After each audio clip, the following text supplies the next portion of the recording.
What if the most dangerous moment in your life isn't when someone hurts you, but when they realize you finally figured out who they really are? What if the chaos, the confusion, the sudden coldness, the whisper campaigns, the twisted version of you that starts circulating in rooms you're not in, what if none of that is random? What if every single move they make after you discover the truth is calculated, deliberate, and designed to make you doubt yourself so deeply that you forget what you saw in the first place? Here's what nobody tells you. Truth is the most threatening thing you can hold in your hands. And the moment someone with bad intentions realizes you're holding it, they don't confess. They don't apologize. They don't sit down and have a hard conversation. They wage war, not with weapons you can see, with silence, with confusion, with your own emotions turned against you. Today, we are going to name exactly what that war looks like, because you cannot protect yourself from something you don't have the language to describe. And the moment you name it, I promise you, it loses its power over you. What if the truth was never the problem? Your confidence in it was? This is the most shocking and underestimated thing about people with bad intentions. They are not trying to disprove the truth. They know the truth. They lived it.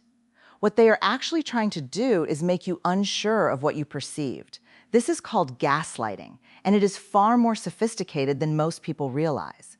It doesn't come with loud arguments or dramatic denials. It comes quietly, in a raised eyebrow, a casual, "that never happened," a soft laugh followed by "you always overreact." It seeps into your confidence like water into cracked concrete. The research on shame and human behavior shows us something devastating.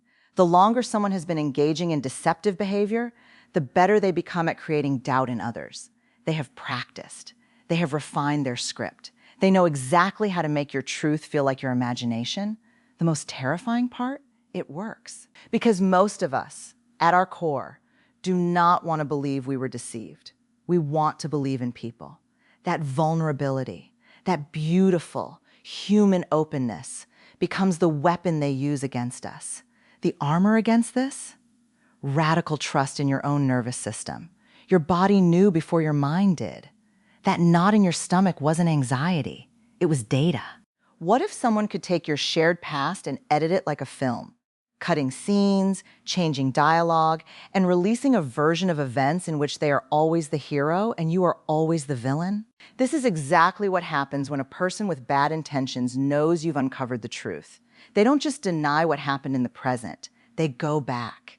They begin rewriting the entire history of your relationship.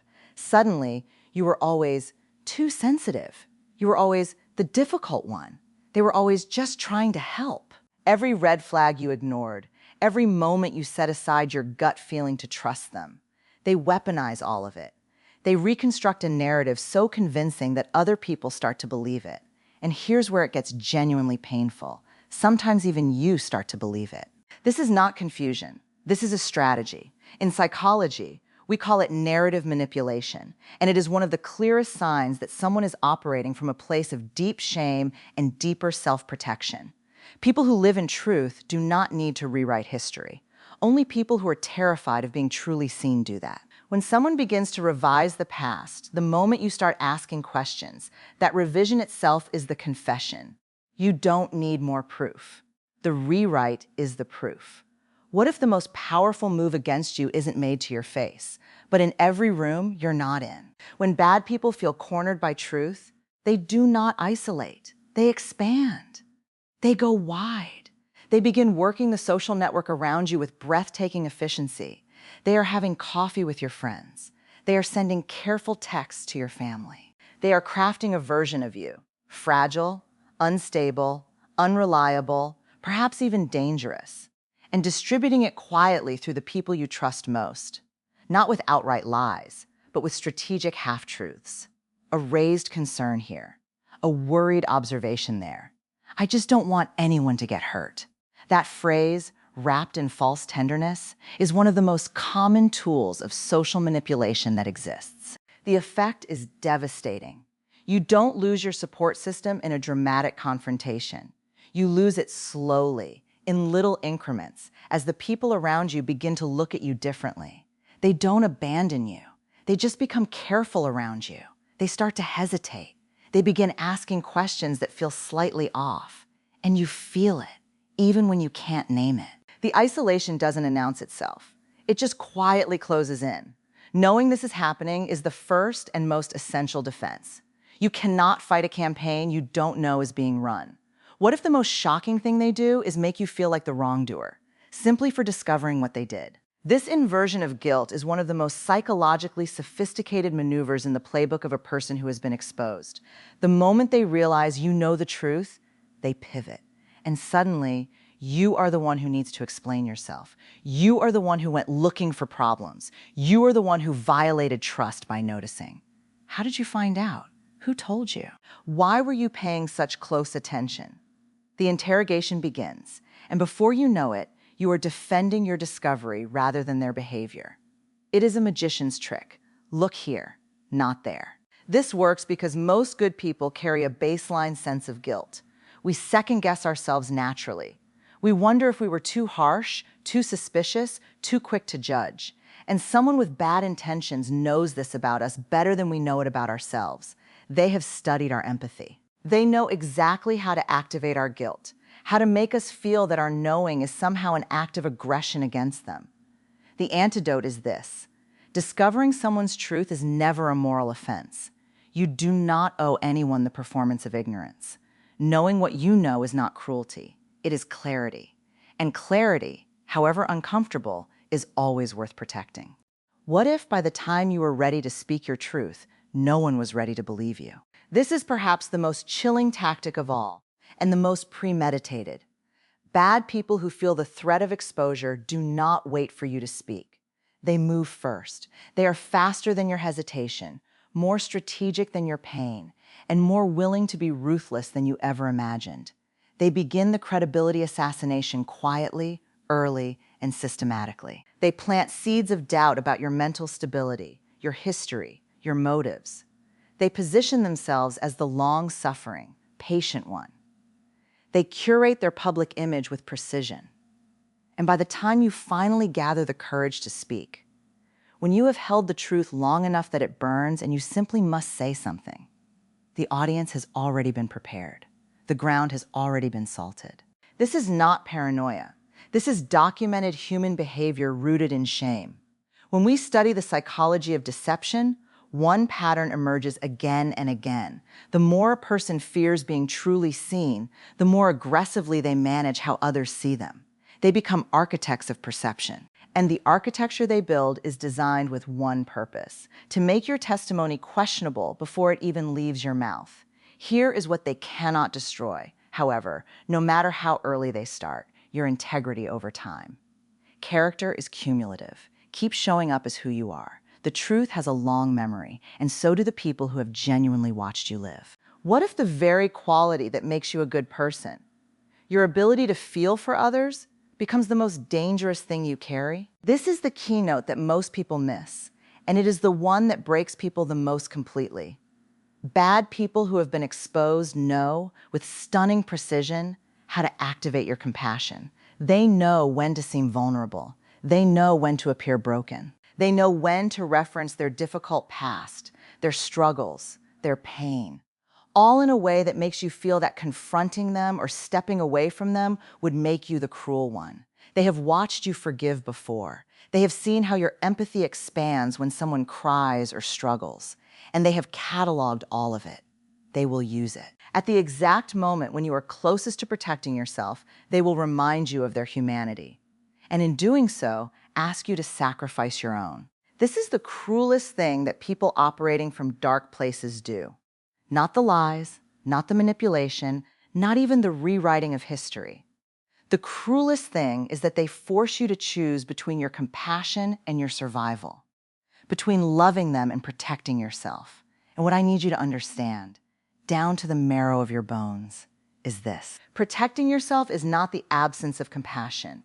It is the highest form of it, because you cannot pour from a vessel that has been deliberately emptied. You cannot love others well when you have allowed someone to hollow you out in the name of their comfort. Boundaries are not walls. They are the proof that you understand your own worth. What if the most dangerous moment in your life isn't when someone hurts you, But when they realize you've finally figured out who they really are, the first thing they do is attack your perception of reality. They are not trying to disprove what happened. They know what happened. They were there. What they are trying to do is make you unsure of what you perceived. It comes quietly. In a raised eyebrow, a casual, "that never happened," a soft laugh followed by, "you always overreact." Your body knew before your mind did. That knot in your stomach wasn't anxiety. It was data.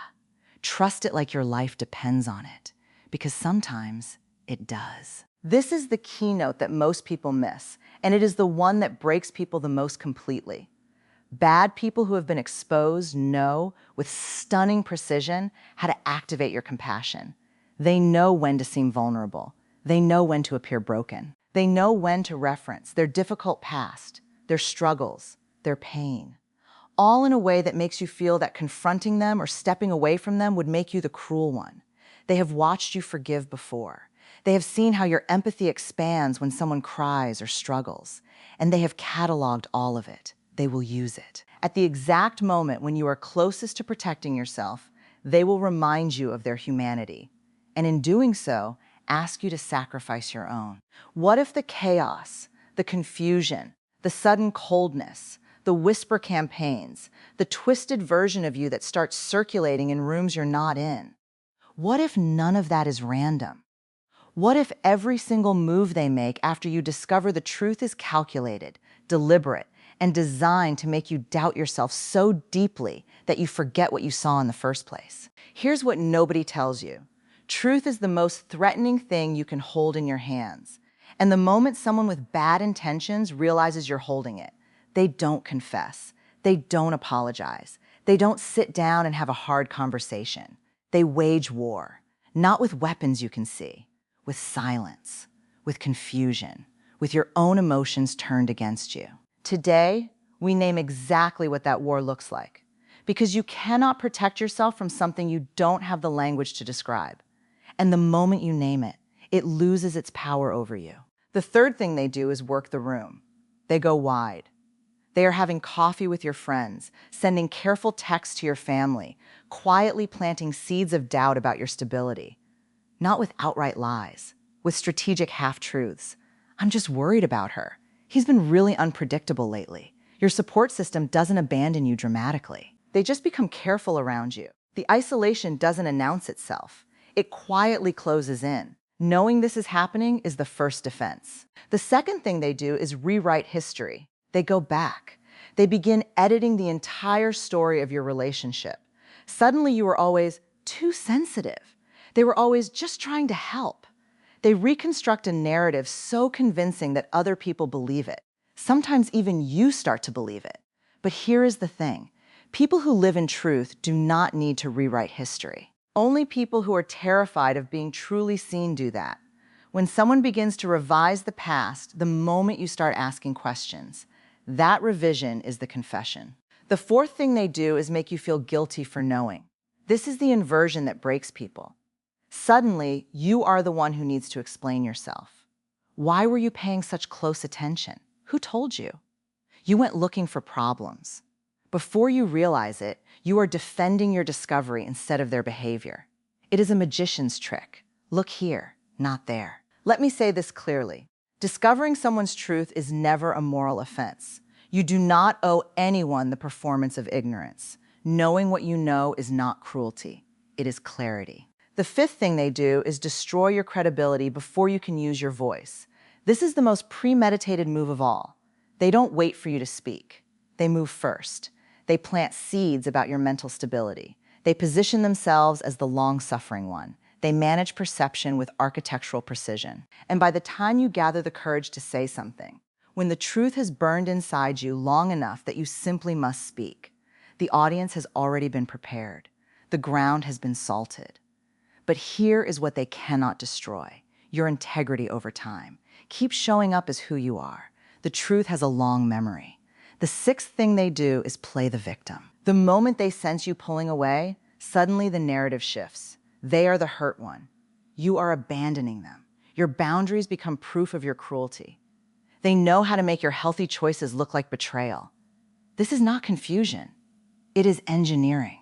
And the ninth thing, the thing they do last when everything else has failed, is they disappear and let the damage speak for itself. They leave, suddenly, completely. And they leave behind a landscape of confusion, broken relationships, and unanswered questions. They count on your need for closure to keep you circling back. They count on your goodness to make you wonder if you were wrong. They count on time to blur the edges of what you know. Do not let it. Write it down. Date it. Read it back when the fog comes. Your clarity is worth preserving. Here's what I need you to hold. You are not paranoid for seeing patterns. You are not weak for having been deceived. You are not broken because someone spent months or years learning exactly how to manipulate your strengths. Your empathy, your loyalty, your forgiveness, those are not flaws. Those are the marks of a person who chose to live openly in a world that does not always deserve that openness. You are the person who figured it out. You are the person who trusted your gut even when it cost you. You are the person who is standing here, still intact, still asking questions, still choosing truth over comfort. That is not a small thing. That is everything. We began with a question. What if the most dangerous moment isn't when someone hurts you, but when they realize, Now you have the answer. The 9 things bad people do. Attacking your perception, rewriting history, isolating your support, inverting your guilt, pre-destroying your credibility, playing the victim, manufacturing chaos, recruiting allies, and disappearing into the wreckage they've made. None of these things are random. They are the architecture of fear. They are what shame looks like when it has been given enough time to become strategic. But here is the conclusion that matters most. None of it works on a person who knows it's coming. But here is the truth that changes everything. You get to choose differently now. You can be a warm person with fierce boundaries. You can love people genuinely without handing them the map to your destruction. You can offer compassion without offering yourself as a sacrifice. That is not hardness. That is not bitterness. That is wisdom. Hard-earned, bone-deep, unshakable wisdom. The people who do these 9 things are not powerful. They are terrified. Truly powerful people do not need to manage your perception of reality. They do not need to rewrite history. They do not need to destroy your voice before you use it. Only people who are running from something, from shame, from accountability, from themselves, need all of that machinery. You are not what they said about you in the rooms you weren't in. You are not the story they told to protect themselves. You are not the version of you they needed other people to believe in so that they could keep hiding. You deserve a life that doesn't require you to constantly audit your own sanity. You deserve relationships built on the kind of truth that has nothing to hide. That life is not naive. It is not too much to ask for. It is simply what happens when you finally decide that your truth is worth more than their comfort. Go live that life, loudly, unapologetically, with your whole heart. The 7th thing they do is manufacture chaos. When cornered by truth, they do not get still. They get loud. They create crises, drama, emergencies, because chaos is the enemy of clarity. They need you too overwhelmed, too exhausted, too distracted to think straight. An emotionally depleted person cannot trust their own mind. That is the point. Stillness is your weapon. When they manufacture noise, your silence is the most powerful thing you have. The 8th thing they do is recruit allies. They go to the people in your life who have their own unresolved conflicts with you. They find the cracks. They pour in. And suddenly you have opposition from people you never expected. Not because those people are bad, but because they were given incomplete information by someone who needed them on the wrong side. This is not personal. This is strategic. Pity the recruits. They don't know what they've been enlisted into. The naming is the neutralizing. Language is the antidote to manipulation. The moment you can look at a behavior and say, I know what this is. I know why it's happening, and I know it is not about me. The behavior loses its teeth. It can still hurt. Grief is real. Loss is real. The pain of being betrayed by someone you trusted is one of the most profound human experiences there is. But pain and destruction are not the same thing. You can hurt and still stand. You can grieve and still grow. You can be changed by an experience without being defined by it. Carry this with you. Trust your body's first knowing. Name what you see. Protect your clarity like it is sacred, because it is. Build your life around people who do not require you to shrink your perception to make them comfortable. And when someone shows you who they are, not once, not accidentally, but consistently, through a pattern of these 9 behaviors, believe them the first time, not the 5th.